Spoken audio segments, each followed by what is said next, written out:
Chris में प्रिय विश्वासी भाई और बहनों, आज के मनन चिंतन के लिए हमने पवित्र बाइबल से पाठ लिया है।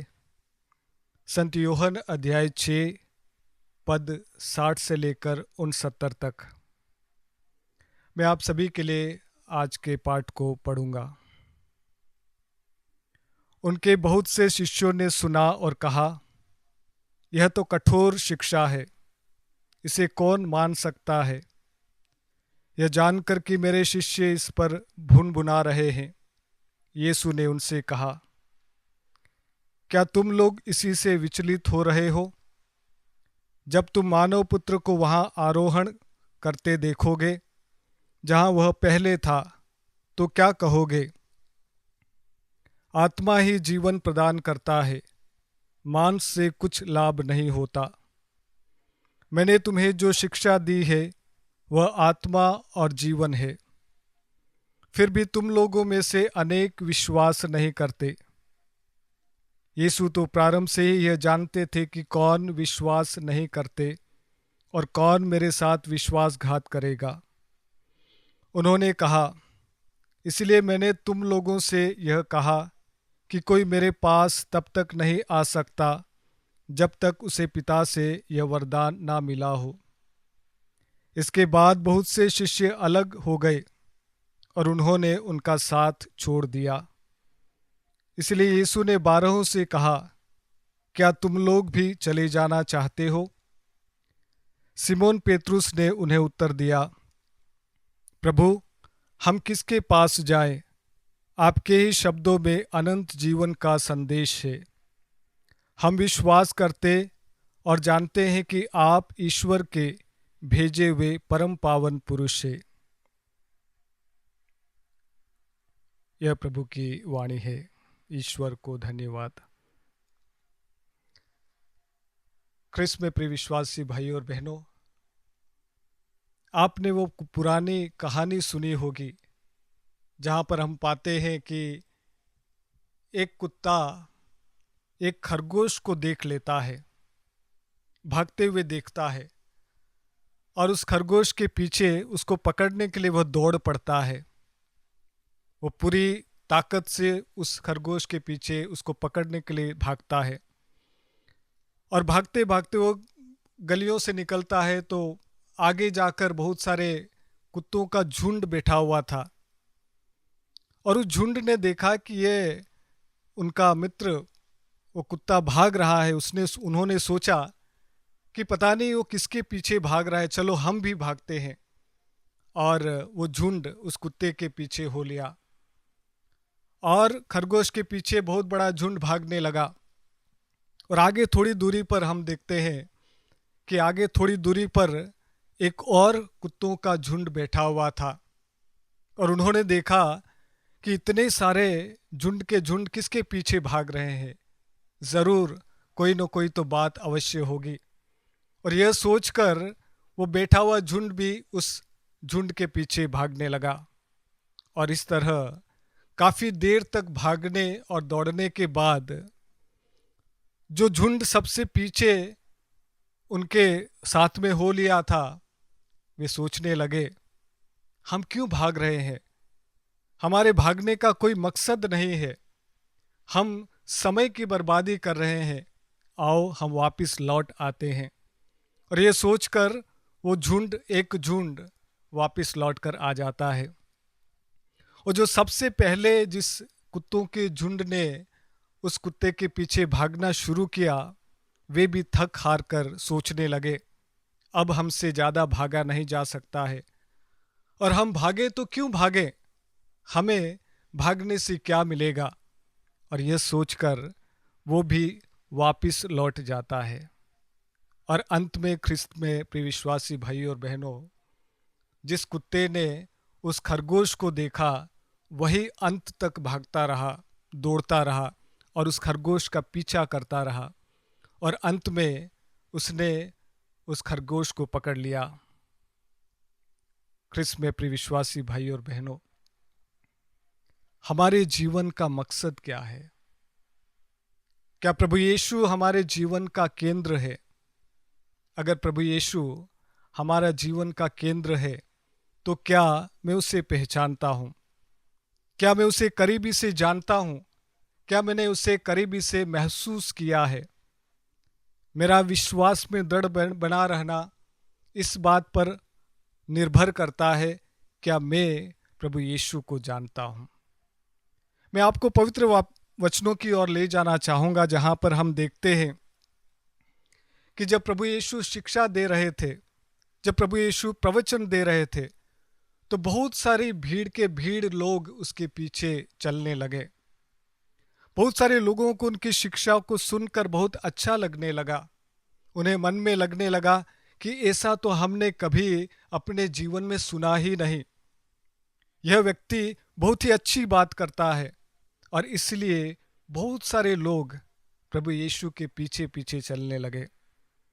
और उस भीड़ में ऐसे भी बहुत सारे लोग थे जिन्होंने प्रभु यीशु का चमत्कार देखा।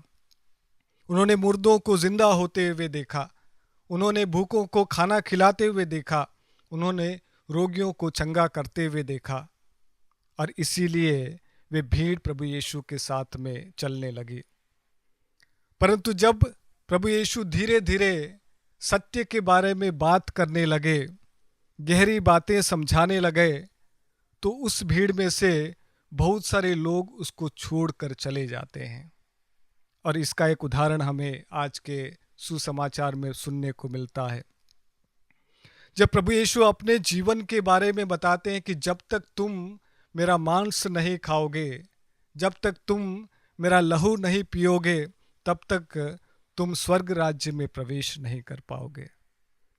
और जब बहुत सारे शिष्यों ने, बहुत सारे लोगों ने ये सुना कि ये तो कठोर शिक्षा है, कौन एक मनुष्य का मांस खाता है, कौन एक मनुष्य का लहू पीता है, और इस बात पर अड़कर, इस बात पर टिककर बहुत सारे लोग उसको छोड़कर चले जाते हैं। ख्रिस्त में प्रिय विश्वासी भाई और बहनों, बाइबल में हम कई मर्तबा पाते हैं कि बहुत सारे लोग प्रभु यीशु को इसीलिए छोड़कर चले जाते हैं क्योंकि वे उसे समझ नहीं पाते हैं। पवित्र बाइबल में हम पाते हैं कि धनी व्यक्ति प्रभु के पास में आता है और वह कहता है, अनंत जीवन प्राप्त करने के लिए मुझे क्या करना है? और प्रभु कहता है कि शिक्षा का पालन करो और धर्म ग्रंथ का पालन करो। और वह कहता है, मैं तो सब करता आया हूँ। और प्रभु थोड़ी गहरी बात उसको समझाने की कोशिश करते हैं कि तुम्हारे पास में जो कुछ भी है वो सब कुछ दान कर दो, तब मेरे पीछे आओ। पवित्र वचन कहता है वह दुखी होकर चला जाता है। और हम पाते हैं कि प्रभु यीशु के शिष्यों में से बहुत सारे लोग जब प्रभु के जीवन पर बन आती है, जब प्रभु के जीवन पर मुसीबत आने लगती है, प्रभु के प्रेरितों में से बहुत सारे लोग उसको छोड़कर भागने की कोशिश करते हैं।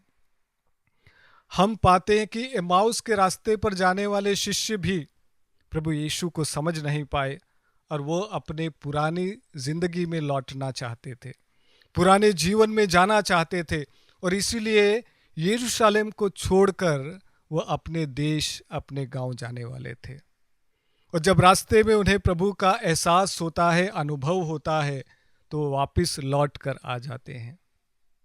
ख्रिस्त में प्रिय विश्वासी भाई और बहनों, जब प्रभु ने देखा कि बहुत सारे लोग उसको छोड़कर जा रहे हैं, तो प्रभु ने अपने शिष्यों की ओर मुड़कर कहा, क्या तुम भी मुझे छोड़कर जाना चाहते हो? अगर तुम जाना चाहते हो तो तुम फ्री हो, तुम स्वतंत्र हो, तुम जा सकते हो, जैसे बहुत सारे लोगों ने मुझे छोड़ दिया है। और पेतरुस ने उत्तर दिया, हम आपको छोड़कर कहाँ जा सकते हैं? आप ही में अनंत जीवन है, आपके शब्दों में शक्ति है, आपके शब्दों में जीवन है, और हमने उस जीवन को अनुभव किया है। और इसीलिए पेतरुस कहता है, हम कभी भी आपको छोड़कर नहीं जाएंगे। ख्रिस्त में प्रिय विश्वासी भाई और बहनों, पेतरुस का उत्तर तभी हमारा उत्तर होगा जब तक हम प्रभु को व्यक्तिगत तौर पर अनुभव नहीं कर पाते हैं। जब तक हम प्रभु को व्यक्तिगत तौर पर अपना नहीं बना लेते हैं, तब तक पेतरुस का वह उत्तर कि प्रभु हम आपको छोड़कर कहीं नहीं जाएंगे, क्योंकि हमने आपको अनुभव किया है, हमने आपके जीवन को अनुभव किया है। तो आइए मैं आपका स्वागत करता हूँ इस बात पर मनन चिंतन करने के लिए कि क्या मेरा व्यक्तिगत अनुभव प्रभु के साथ में है। क्या मैंने प्रभु के जीवन को अनुभव किया है? क्या मैंने स्वयं के जीवन में प्रभु का परिवर्तन महसूस किया है? क्या मैंने अपने रोगों से चंगाई प्राप्त की है? अगर मेरा विश्वास किस्से कहानियों पर है, अगर मेरा विश्वास किसी और के कहने पर है, तो वह दिन दूर नहीं जब मैं भी दूसरों के समान प्रभु यीशु को छोड़कर चला जाऊंगा, जैसे कि आज हो रहा है। आइए हम प्रभु से प्रार्थना करें कि प्रभु हमें आपका व्यक्तिगत अनुभव दे, ताकि हम सदा आपके विश्वास में दृढ़ बने रहें, हम सदा आपकी शिक्षा को दूसरों तक पहुंचा सकें और सदा आपके बेटे और बेटियां बने रहें। आइए हम प्रार्थना करें। हे सर्वशक्तिमान दयालु पिता परमेश्वर, हम आपका धन्यवाद करते हैं, आपकी स्तुति आपकी आराधना करते हैं। धन्यवाद करते हैं विश्वास का जो वरदान आपने हम सभी को दिया है। धन्यवाद करते हैं विशेष रूप से प्रभु आपकी शिक्षा को जानने का जो अवसर आपने हम सभी को दिया है।